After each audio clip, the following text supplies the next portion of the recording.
Hello, welcome to this very special edition of the Pace Report. I'm Brian Pace, reporting live here at the Brooklyn Bowl here in Brooklyn, New York. Tonight, blessing the band stage and his return home to Brooklyn, MC Big Daddy Kane is about to partake in a very unique project called Last Supper, which features soul vocalist Show Tyme. In fact, their latest CD, Back to the Future, really pays root in homage to the great hip-hop as well as R&B from the late 70s into the early 80s.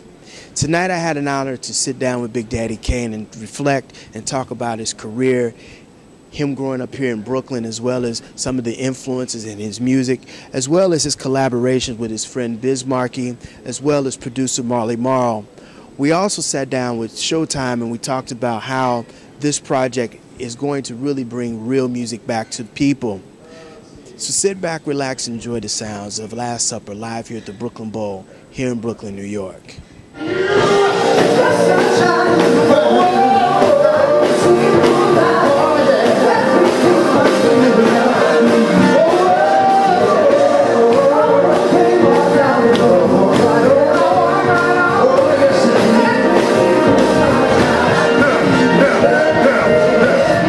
Until present tense, I see your mommy bagging like evidence. Kane's most player designed like most cake to make clothes lay and vanish like so safe. But that's my old way, no more expose. Now that me and you be chillin', everything's okay. For that, I wanna flower you the whole bouquet. Got the rock and roll till you're all that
Congratulations. It's just an honor of me just sitting down next to you, and I just want to start the interview off. You have this brand new group called Last Supper, and it's an amalgamation of soul and hip-hop, and I just want to know how this group got together. Well, I mean, basically a show I did a few years ago at BB King's. I had the opportunity to meet this young band called the Lifted Crew, and we connected, became friends, and I heard this guy Show Tyme singing on a song that my brother had, and we all connected, you know, came together and, you know, just created something different, you know, like tried to like merge vintage soul with vintage hip hop, and, you know, came together collectively to, you know, put together a nice project. Now, you bring in the old school as far as the lyric and the lyricism of hip hop, and Show Tyme is bringing really back that classic R&B or soul. What's the response been? I know you guys have been going out on the road with this. What's the response been like? Oh, the response has been very good, man. It's been very receptive. Everybody's been digging it because, I mean, you know, overall it's feel-good music, so it makes you enjoy yourself. It makes you have fun. And, you know, just like the stage show has been great, so, you know, everybody's been really enjoying it. How do you feel about this part of your career right now? Is this kind of the part of the reinventing part, or is this just moving forward and progressing at the Kane legacy? Really just moving forward, you know. I mean, I really think these here young guys are a talented group of musicians that have a gift, and, you know, I'm just glad to play a little part in it and, you know, add whatever it is that I add to it, and, you know, we having fun. You're also bringing the whole organic live band element to the band also, which is something that the Roots is doing and Stetsasonic did back in the 80s. How do you feel about doing that right now, and do you think that that's the next direction where hip-hop should be going? I mean, I'm enjoying, you know, what we're doing on stage.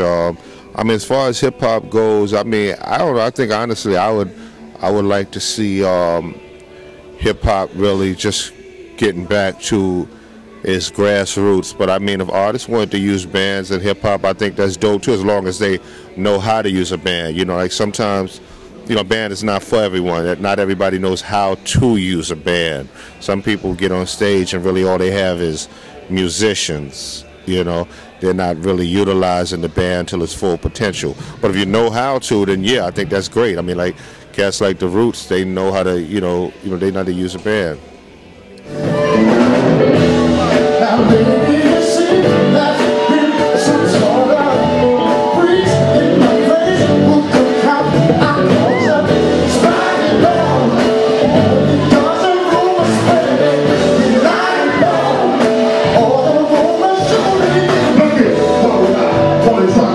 It's always been me, you, by the top. As for your friends that be playing promenade, the next time they want to name out, they might reply with shh. Your friends did it up to gossip, always about what I do. Next time you see me, shh. Girl, make you just say that, that's it. So when it's your friends, all become upset.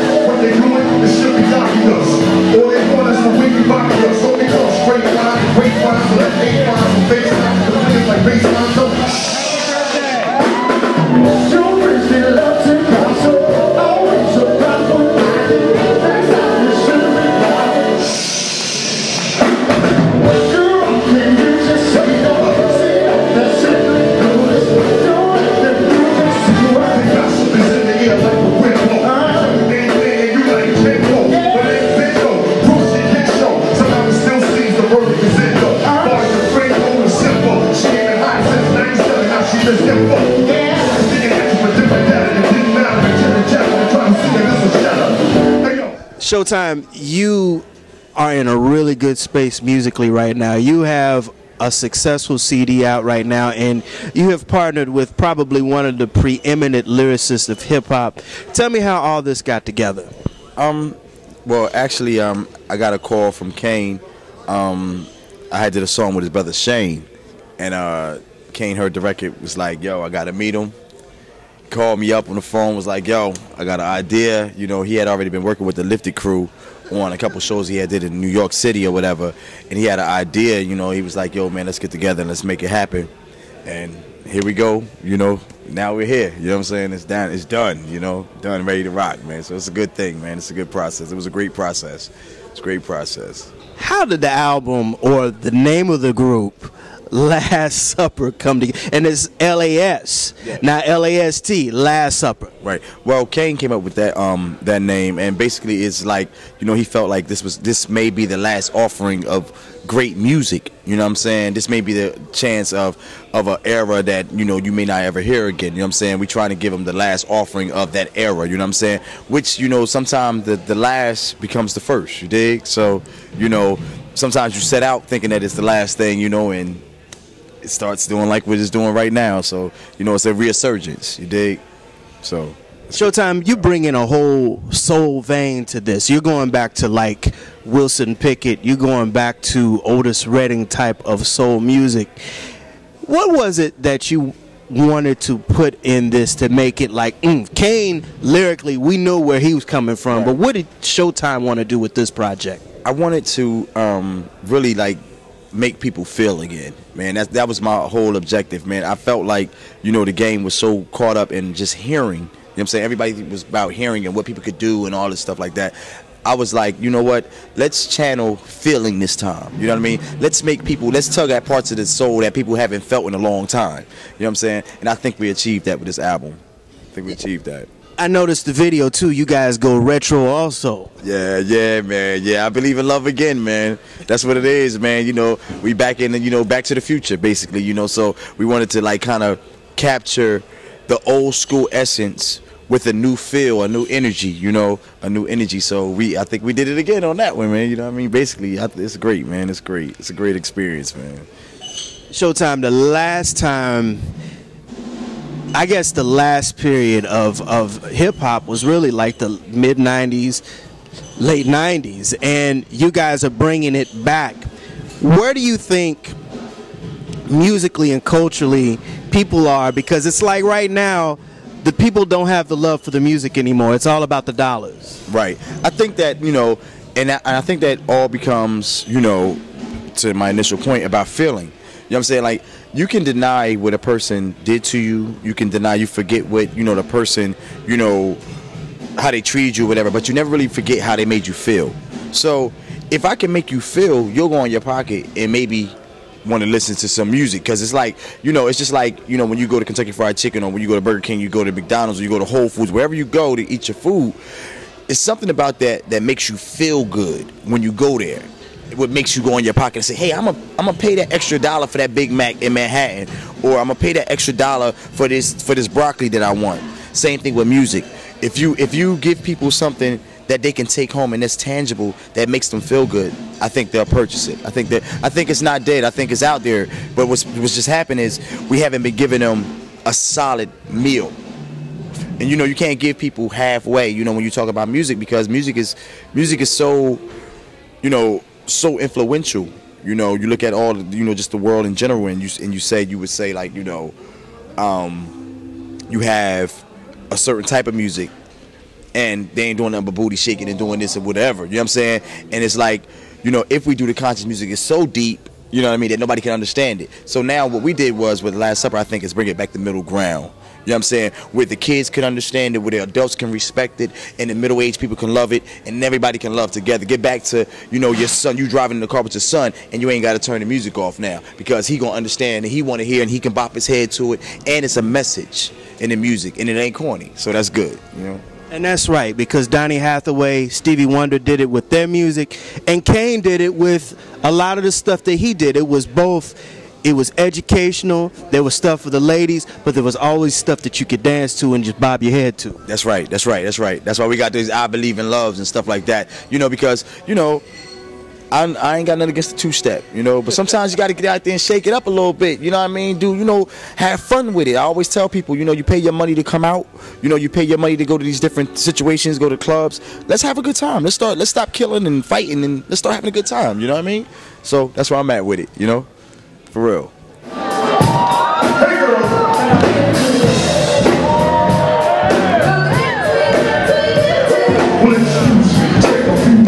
Turn around, Big Daddy Kane on the mic, and I'm talking about the whole of rhymes with strength and power. So listen to the man of the hour.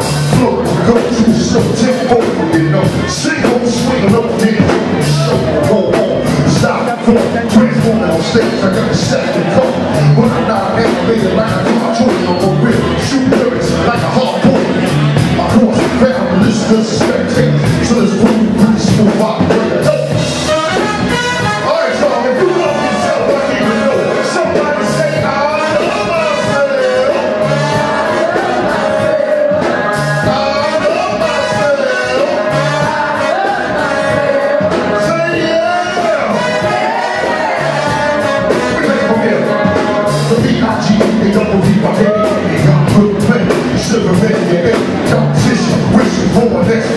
I'm straight up dissing and dismissing. Listen, like the sex so wild, love the profile, fucking hard, but they got no style. I could not make it for those who read. Freddy Krueger, walking on King Street, confusing, losing, losing, proving, choosing, my name on the main food. Destruction for the exterminator, within the car, as I'm so wide awake.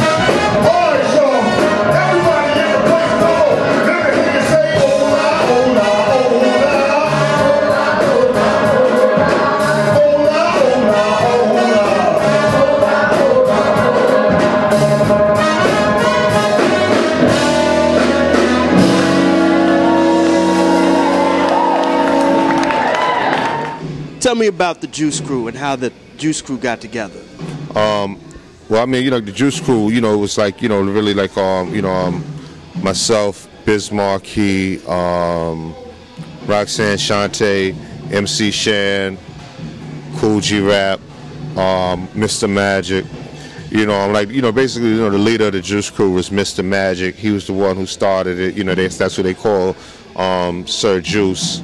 He was the radio air personality that, you know, made, or, you know, he was the one who broke your records on WBLS. And from what I was told, you know, there was, you know, members, you know, prior to us, you know, I hear like Mike C from Fearless 4, Jalil from Houdini. But like when I came, you know, I knew Roxanne Shante as really like being the person at the forefront. Like she was the one who had like the first singles. Like I guess when Juice Crew started actually making their own music, you know, it was Roxanne and then MC Shan, and then everybody else came afterwards. Biz, myself, Kool G Rap, Masta Ace, Craig G. But you know, we all were a unit, and I think everybody had their own uniqueness that worked great, you know, together, because no one was trying to sound like one another. But when we did come together collectively, it was like a strong force, you know. Tell me about your friendship with Kool G Rap in the early days. Well, with me and G Rap, you know, it was the type of thing where, you know, we was those two dudes in the back end, you know, because we wasn't part of the original Warner Brothers deal. We were just sitting there waiting for you know, to get our shot, to get on.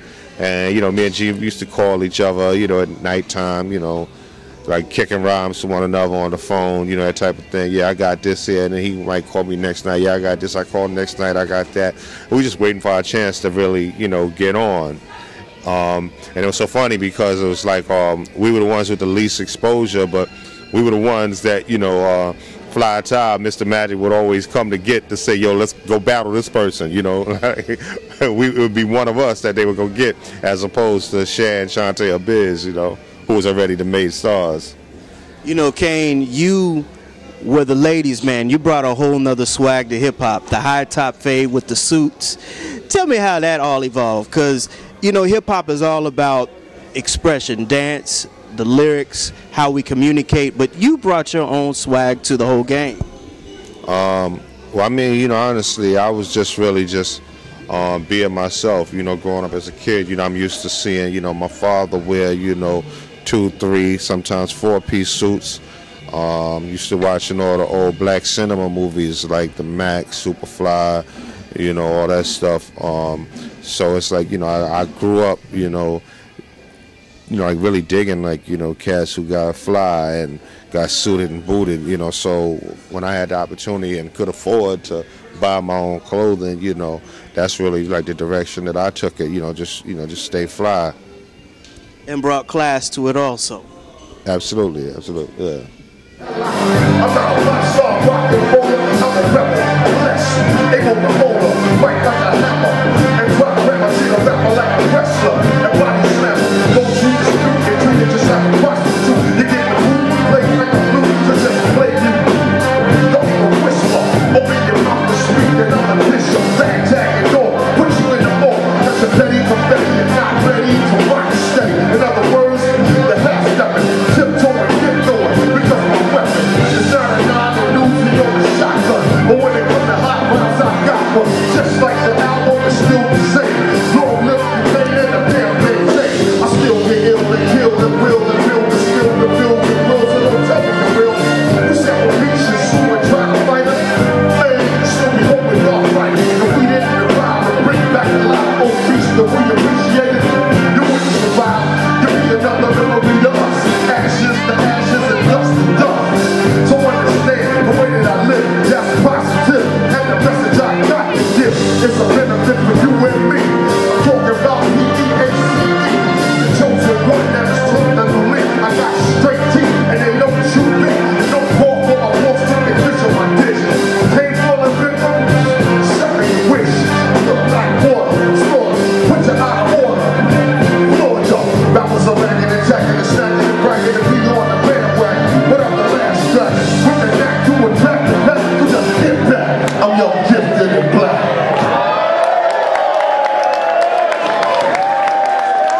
Kane, let's talk about the origins. I mean, we're sitting in Brooklyn right now, and this is where you're from. Tell me about how you got exposed to music, and who are some of your main musical influences on the R&B side as well as hip hop? Well, I mean, on the R&B side, I would definitely have to say Marvin Gaye, Barry White, you know, Bobby Womack, Willie Hutch, you know. Hip hop, definitely I would say, you know, Grandmaster Caz from the Cold Crush Brothers. What was it about, what age did you decide that you were going to pick up the pad and write down your own lyrics and start spitting freestyles? I think it was like 82. I don't remember how old I was, but it was like 1982 when I started, you know, messing with it, you know, writing rhymes and stuff. What were some of the most experimental things that you were doing early on when you started rhyming? Who were you emulating the most, and what were you trying to bring to your own style? When I first started, I guess I was really trying to be like Grandmaster Caz. He was that person who I was like really trying to be like in the beginning. Now, I understand that you were writing lyrics for Biz, but also you were writing lyrics for yourself. What was it about Biz that really attracted him to use your lyrics for his songs? Well, Biz was just somebody that liked my writing style, so he would come to me with some sort of style, like he'd make up a style and say, yo, I want it to sound like this, and then tell me what he want to talk about, and I would write it, you know. Because like when we met, you know, he just dug the way I write, that's all really, you know, yeah. Speaking of ghostwriting, you know, a lot of hip-hop stars, I have to say stars, they're not lyricists. There's a difference between an MC and a rapper. What is your take on ghostwriting today and the state of how some lyricists are not writing their own lyrics right now? I mean, it's real, I mean, it's real funny for the simple fact that, you know, in music that's normal. You know, in music it's very normal for someone else to write lyrics for an artist. You know, that's what, you know, millions of singers do. You know, like some of your favorite singers have other people that, you know, write lyrics for them. You know, that's just a normal thing in music. But I mean, like in hip hop, you know, back in the days, that was something that really wasn't allowed, you know. That was something that made you a biter, or what they used to say back in the days, you know, a sucker MC, you know, because you were supposed to write your own stuff. But I mean, you know, I guess now would be due to the fact that hip-hop is, you know, embraced by, you know, all the rest of the music genres. I guess, you know, it's cool and it's legal now. I guess. I would never do that. Nobody ain't writing for me, but, you know.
You also, throughout your career, you have collaborated with a hodgepodge of just icons. Patti LaBelle, Quincy Jones, Teddy Riley.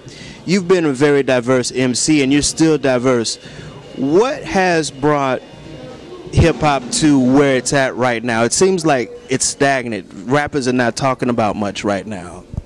I mean, what brought it here, I really don't know. I mean, I would probably assume the commercial success, you know, because, you know, when you know, anything, you know, becomes, you know, real strong commercially, you know, it becomes a matter of quality overtaking, I mean, excuse me, quantity overtaking quality, you know. So, I mean, I would assume that that's what the case is. It's like, it's, there's cats are just really just looking for that hot single as opposed to focusing on a whole good project and focusing on like having a long career.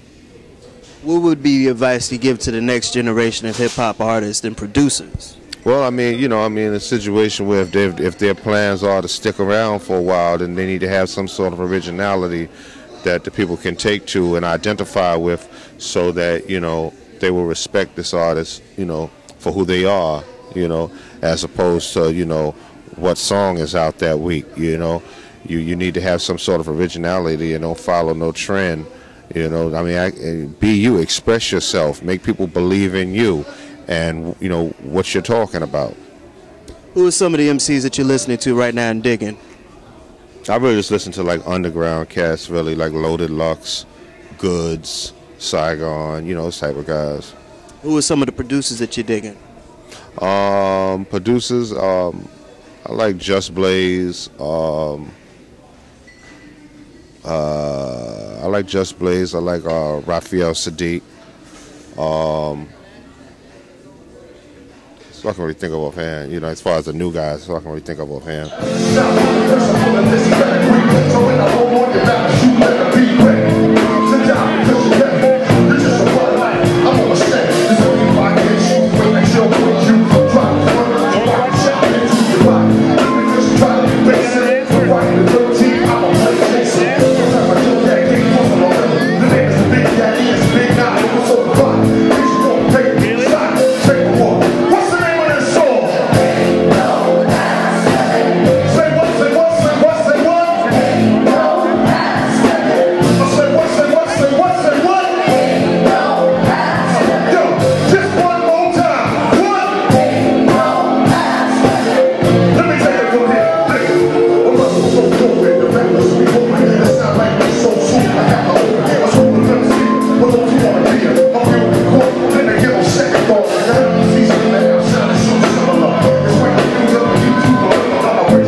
Big Daddy Kane, what does hip-hop mean to you?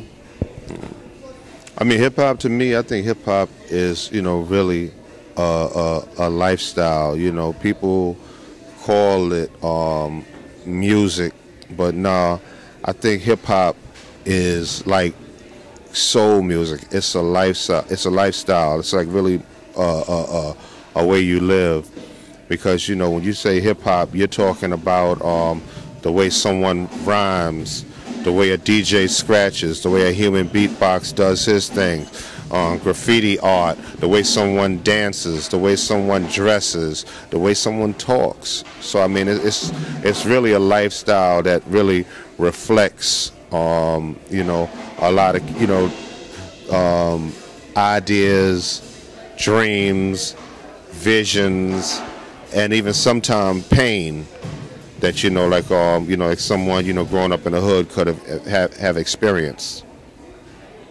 That'll do it again for another edition of the Pace Report. I'm Brian Pace, reporting live here at the Brooklyn Bowl here in Brooklyn, New York.